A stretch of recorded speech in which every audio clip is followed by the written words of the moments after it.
Today we are going to be looking at three properties of exponents, mainly how we add and subtract, how we multiply, and how we take a power to a power. So first, there are a few key terms that we need to make sure we understand. If we have something like 4x squared, just to make sure we're all talking about the same thing, we need to understand that the number in front is the coefficient.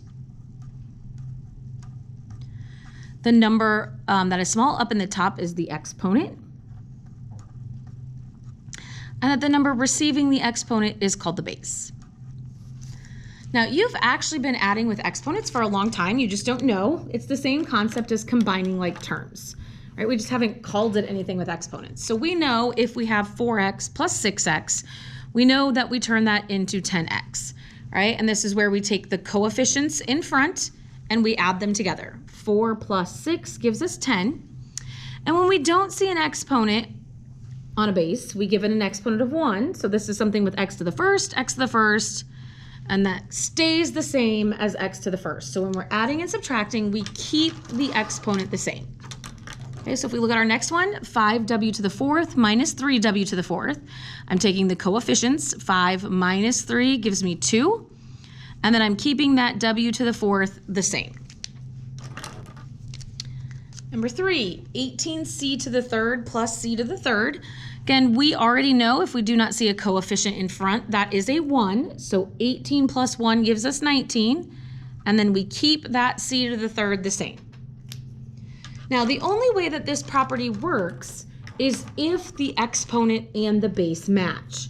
So if we look at example 4, this is a y and this is an a. They do both have an exponent of 2, but they do not both have the same base, which means all of these terms cannot be combined. Now, I can combine my 8y squared and my negative 11y squared because they both have the same label of y squared. So I can take 8 minus 11, which will give me a negative 3, and that label stays the same, y squared. And then that positive 9a squared just tacks onto the end. I cannot combine that because they do not have matching bases. Now, that is also true if they do not have matching exponents. I can only add things that have matching bases and that have matching exponents. So 6x squared plus 5x to the third, these do not have the same exponent, so I am unable to add these together. So these just stay as a 6x squared plus a 5x to the third. The second property that we are going to look at is multiplying with exponents. When we multiply with exponents, we add the exponents. And the reason why we do this is x to the fourth is really x times x times x times x. And x to the third is really x times x times x. So I am multiplying together 1, 2, 3, 4, 5, 6, 7 x's, which will make that x to the seventh. Now, I could write this out every single time, but that's kind of silly. What I'm actually doing is just taking 4 plus 3 and adding that together. Now, the key is that the coefficient in front, the big number in front, still behaves under normal multiplication rules. So if I look at this next example, 4b to the fifth times negative 3b, the 4 and the negative 3 are getting multiplied together just like normal. So 4 times negative 3 gives me a negative 12. And then b to the fifth times b, which is really b to the first, right? I'm going to add those exponents, will give me b to the sixth. The problem can get more complex and have more variables. The key is that things always go together if they are a like term. So the 3 and 5 go together because they're coefficients. So 3 times 5 is 15. Okay, then I'm going to look for matching bases. I can only add exponents if the bases match. So I cannot add an exponent on an x to an exponent on a y. I can only add them if they have the same base. So this x is x to the first. So 1 plus 3 gives me 4. So it'll be an x to the fourth. And then I can look at my y's, right? A 4 plus a 7, which will give me y to the 11th. This is true no matter how simple or complex the problem is. So often my students get confused because this has a's and b's in it and this does not. And so they think they aren't like terms. But like terms has nothing to do with multiplying in that sense. We're not adding or subtracting. We're taking the pieces that are alike, So the -5, the 4, and the -2, and multiplying those all together. So -5 times 4 is -20. -20 times -2 is +40. Okay, then I'm going to find everything that is an a. So a to the third and a squared. If I add those exponents, that gives me a to the 5th.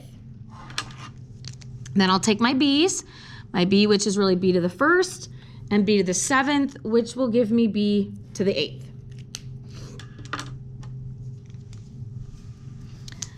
Okay. My last property that I'm going to look at is a power to a power, or what happens if I have two exponents happening at the same time.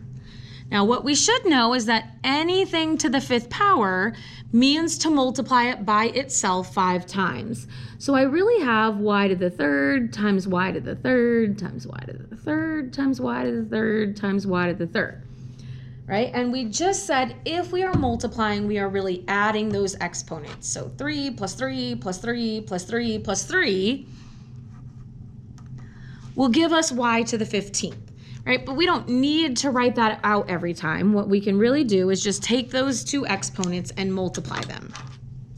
Now the key is that that exponent goes to everything. So this exponent of 6 on example 2 goes to the 2 as well, which means I have 2 to the 6th power, and I have g squared to the 6th power. Okay, I do not want 2 times 6. I want 2 to the 6th power. I want 2 times 2 times 2 times 2 times 2 times 2, which will give me a 64. Okay, then I'll multiply the exponents, and that will give me a 64g to the 12th.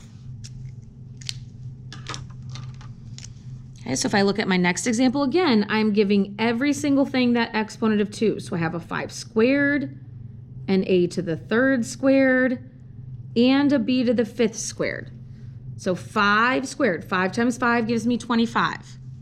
Right, my exponents are getting multiplied, so a to the 6th, b to the 10th. And if I look at my last one, I'm going to give this to every single piece. Okay, so 3 to the 3rd power. So 3 times 3 times 3 gives me 27. Then I'll multiply. 2 times 3 gives me 6. 2 to the 3rd power. So 2 times 2 is 4. Times 2 is 8. And then I multiply the exponents, y to the 12th.